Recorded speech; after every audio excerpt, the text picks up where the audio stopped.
completely. Yeah, the docking scene with the Betty was a really, really simple approach to filmmaking. The background is, in fact, a matte painting, what you see. So it's not 100% in camera. The background's a matte painting, which is generated from other components of the docking bay that we had built. The matte painter on the show had taken a number of still photos of everything we built, and that was incorporated into some of the matte paintings. And then we had the claw, the mechanical claw, which comes with this magnetic coupler, which comes in and grabs the side of the ship. And that, in fact, was on just a push dolly. And what we ended up doing was just having a very simple puppeted claw that had just a bicycle cable that would close the grip, and it could be, controlled, tilted up and down. And for the framing of the shot, we would just have the Betty, and this was all shot, not a super high frame rate. It was like 48 and 60 FPS. We were going back and forth. The Betty would rise up into frame on this motion control mover, and then the claw would just come in and just couple it. But below camera, what you didn't see were the dolly with the coupler.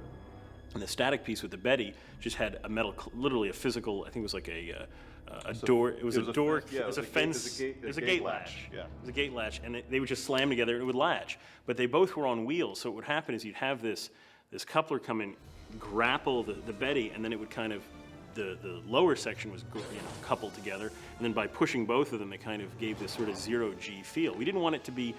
We originally were asked to do it motion control. And we said, no, this is a high-speed shot. You should see cables and things swinging. It shouldn't be like this very programmed, clamp, done. It should have this big sort of zero G, the Betty's floating, and this thing grabs it, and just the inertia of the clamp coming in kind of keeps pushing it.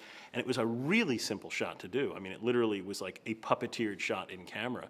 And they just, once it was cut in with the compositing of the background, it was pretty seamless. It looked pretty cool. And then the best sort of subtle thing in it, not only was the gate latch something that locked them together, but since it's supposed to be this magnetic coupler, Matthew had a electromagnet actually embedded in the Betty itself, and we put metal plates in the arm itself, so that when it got within an inch or so of the surface, there would actually be this grip.